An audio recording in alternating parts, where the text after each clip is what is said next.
They said the barbecue was off, too broke for travel and prep. I grilled leftovers alone.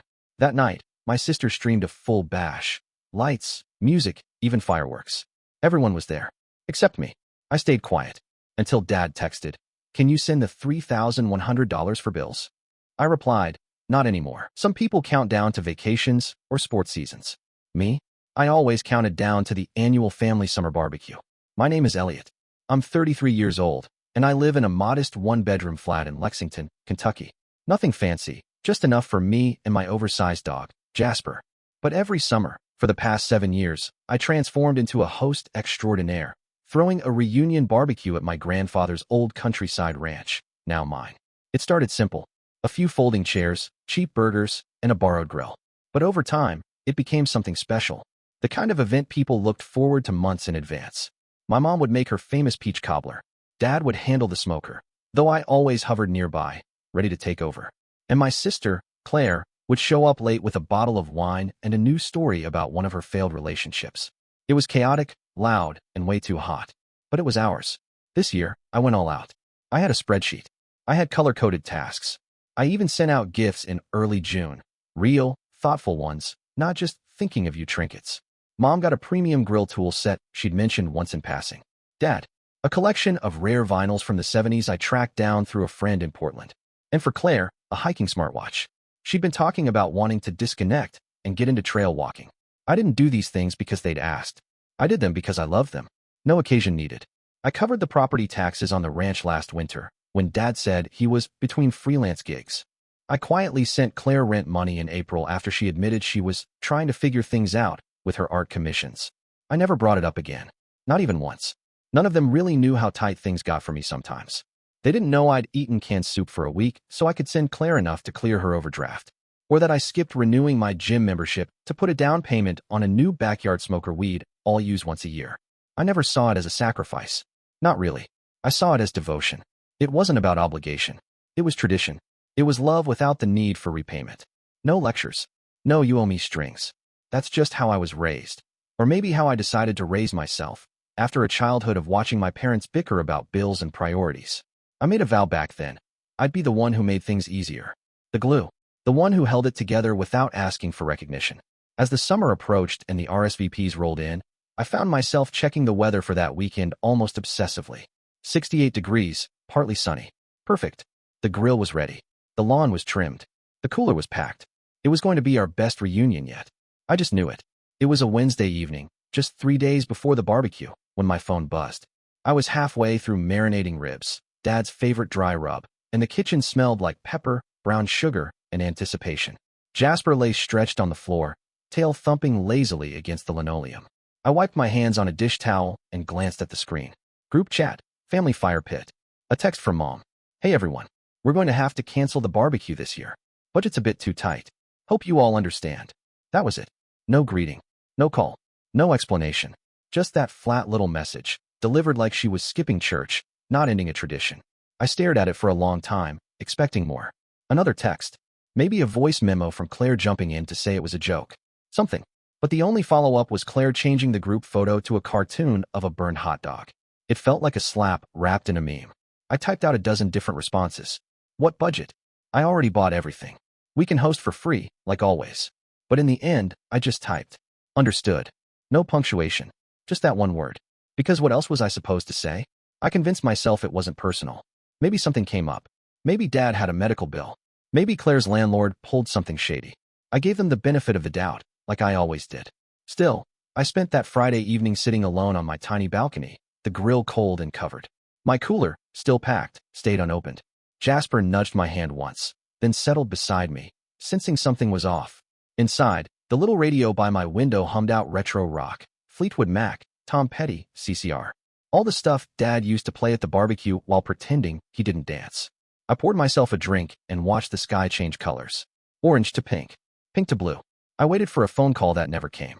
That night, I wrapped the ribs and put them in the freezer. The next day, I cleaned the entire apartment. Not because it needed it, but because I couldn't sit still. It wasn't the first time I'd been let down, but it was the first time it felt rehearsed.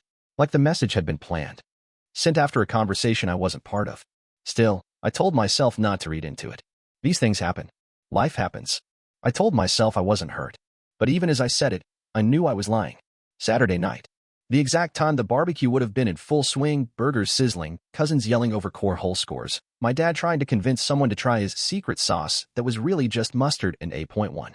Instead, I was on the couch, feet up, flipping through channels without seeing a thing. Jasper snored beside me, head in my lap. Then my phone buzzed. It was a notification from Claire. Claire has gone live. I blinked. For a second, I didn't move. Just stared at the screen like maybe I'd imagined it. Then I tapped. The video opened to a wide shot of the ranch. Our ranch. My ranch. There was a long table set up under the sycamore tree. String lights crisscrossed overhead, glowing soft yellow as the sun dipped low. Music blasted from a speaker, Leonard Skinnerd. My mother's peach cobbler was front and center on the dessert table. Sparklers cracked in the background. People were laughing, dancing. My Uncle Jay spun my cousin's kid around by the arms. My dad leaned against the smoker, holding a beer and talking to someone off-screen. Even my grandma, who said her knees hurt too much to travel, was there in a lawn chair, grinning. Everyone was there. Except me. Claire panned the camera across the crowd, laughing. Get it, Uncle Jay? Look at Grandma go. Someone off-screen yelled, this is the best one yet. And then, as if by instinct, she swung the camera toward the house. I saw my own gift basket, the one I mailed weeks ago, propped on the porch. Unopened. I stared at the screen like I was watching someone else's life. I didn't speak. Didn't text. Didn't call. I just sat there and watched until the stream ended and the screen went black. Jasper stirred at my side, then settled again. For a minute, I couldn't move. I felt like my whole body had gone cold. There wasn't a cancellation. There never was. They didn't cancel the reunion. They just canceled me. Later that night, around 11, my phone buzzed again. A text from Dad. Hey, can you wire the usual for August expenses? Appreciate it. I stared at that message so long the screen dimmed. No greeting. No mention of the barbecue. No apology. Just the same old line like nothing had changed. Like I was still expected to be the silent safety net. And maybe a week ago, I would have sent the money without thinking. Maybe I would have told myself they forgot, or that it wasn't personal. But now? Now I knew better. They hadn't forgotten me. They had made a choice. Together. On purpose. And I'd been naive enough to think that love and loyalty ran both ways. Turns out, I'd just been footing the bill for a family that didn't bother to notice whether I showed up or not. Sunday morning, I woke up with one thought. Enough. No dramatic speech. No guilt-ridden spiral. Just clarity. Cold and quiet, like a power outage you don't realize until the lights don't come back on. I brewed my coffee, sat at the kitchen table, and opened my laptop. I didn't hesitate. First stop, the utilities. The ranch's electric and internet bills were both under my name, set up that way years ago when my dad's credit had taken a hit. I'd always meant to switch it back to them, but Minttube had turned into 7 years of monthly charges. Click. Deactivated. Click. Final notice sent. I moved on to the cell phone plans. My mom and Claire were both on my family plan.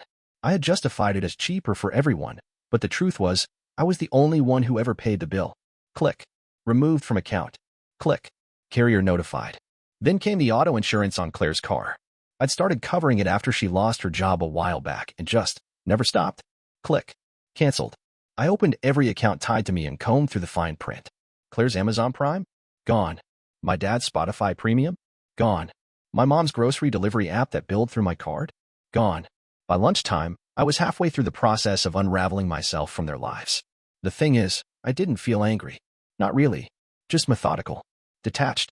Like I was cleaning out a junk drawer I'd been meaning to sort for years. My phone buzzed around 2 p.m. A call from Claire. I let it ring. Then another from Mom. Then Dad. They didn't leave voicemails at first. Just missed calls. By 6 p.m., the tone changed. Claire. Hey. My phone's not working. Did the payment not go through? Mom. Sweetheart. Something's wrong with the internet at the ranch. Can you take a look? Dad. Tried to use the Spotify thing, keep saying account's closed. Weird, right?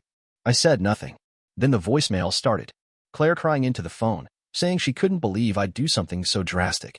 Mom telling me she was hurt and that family should talk things out, not go nuclear. Dad trying to guilt me. This is really low, Elliot. After all we've been through. All of them trying to act confused. Like they hadn't just thrown a party without me. Like I was the one overreacting. I started saving every message. Screenshotting texts. Downloading voicemails. Not because I wanted to use them, but because I needed proof. For myself.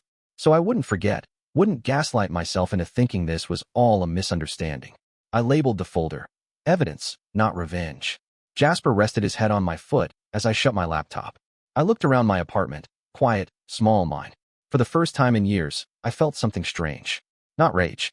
Not grief. Control. The breach came on a Tuesday.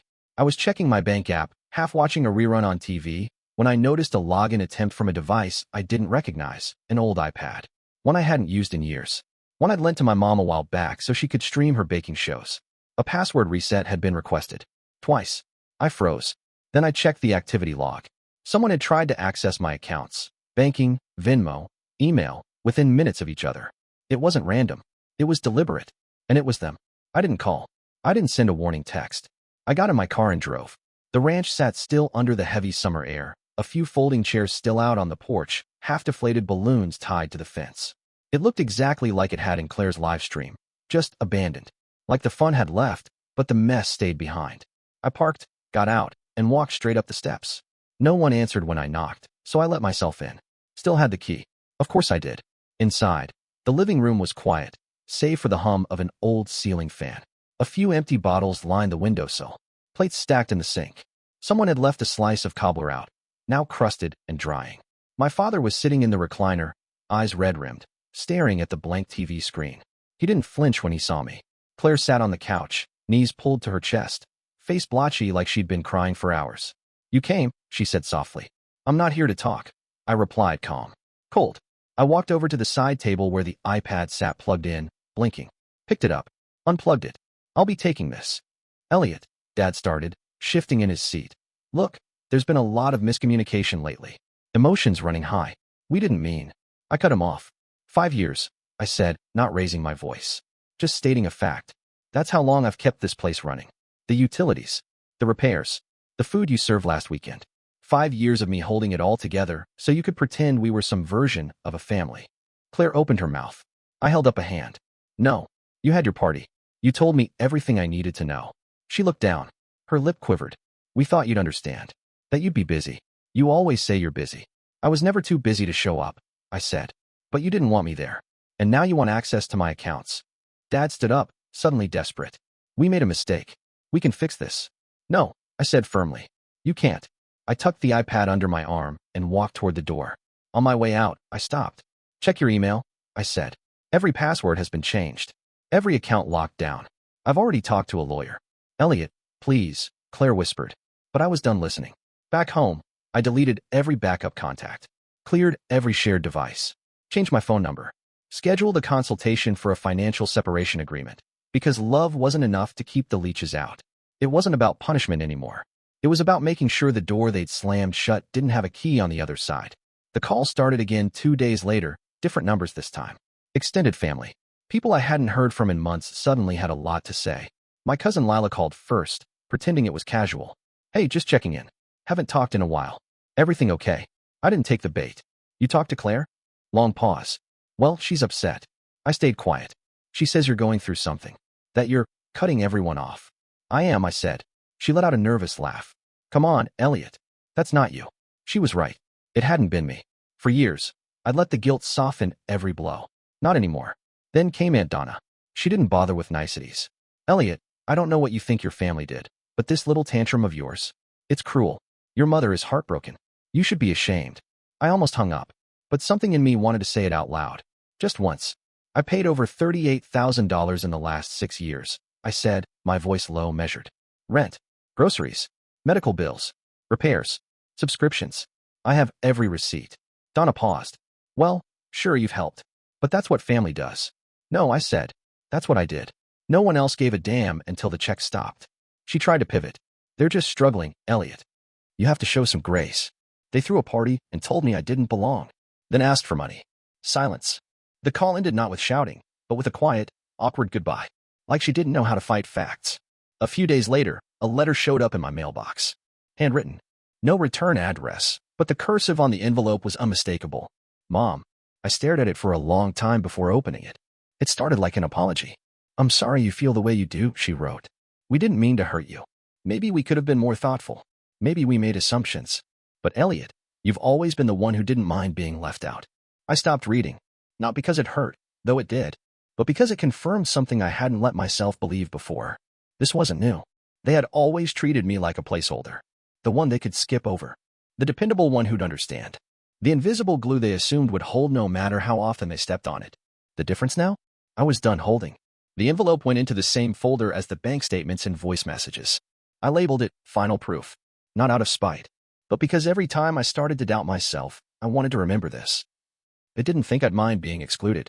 They never thought I'd leave. And now, for the first time, they were realizing just how much they had lost. A week later, I stood in front of the county clerk's office with a manila folder in one hand and a notarized document in the other.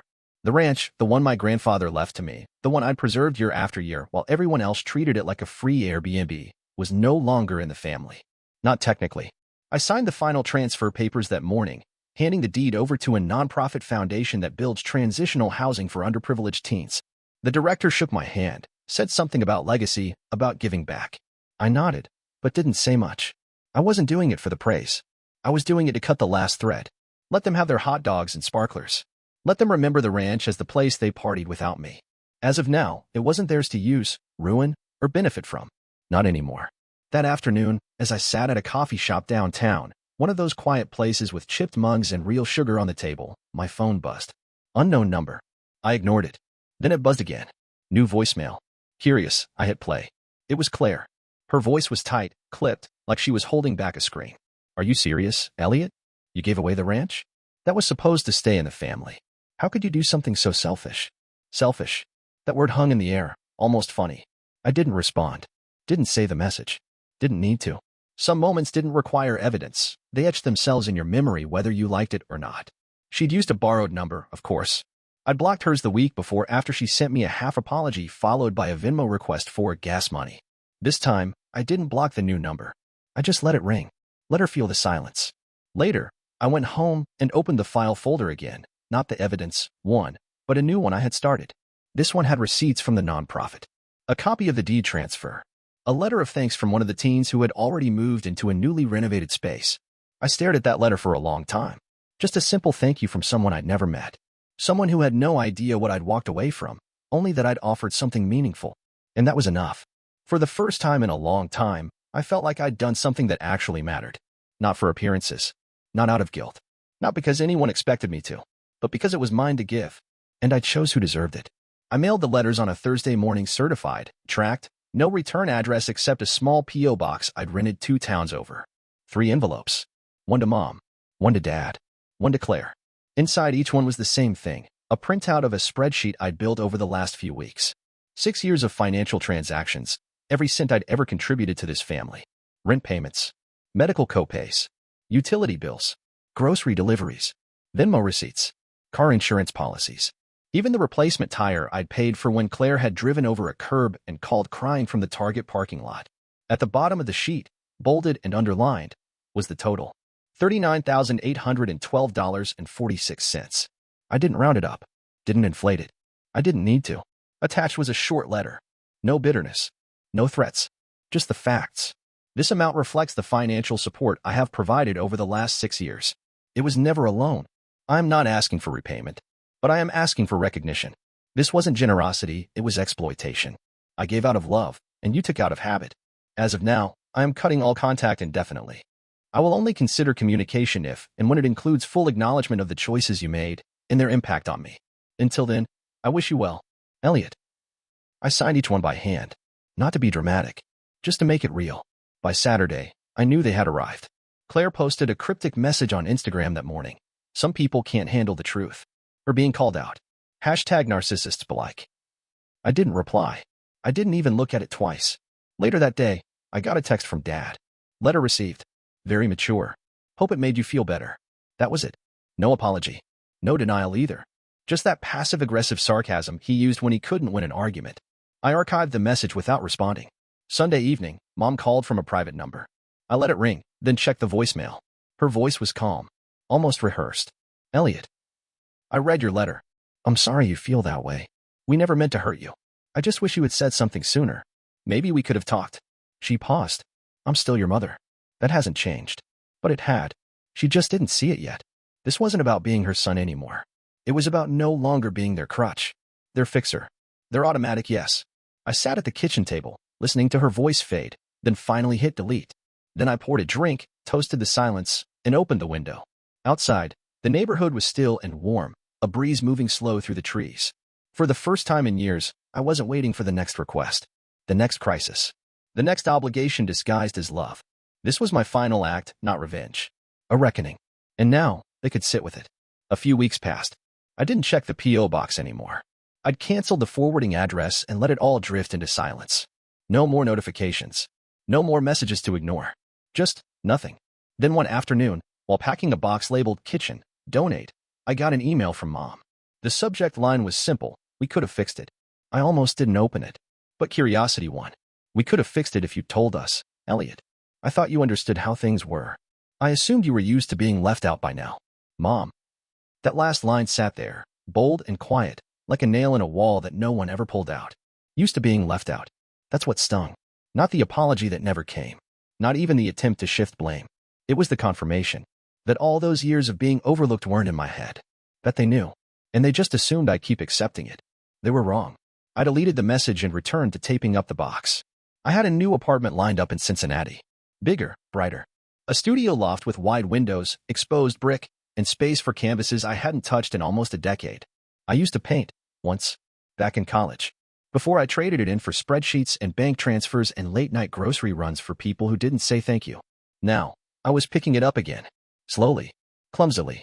But it felt good, messy and honest in a way I hadn't allowed myself to be in years. I started reconnecting with old friends. Ones who didn't know the whole story but didn't need to. They just welcomed me back like I hadn't been gone at all. We got coffee. Went to movies.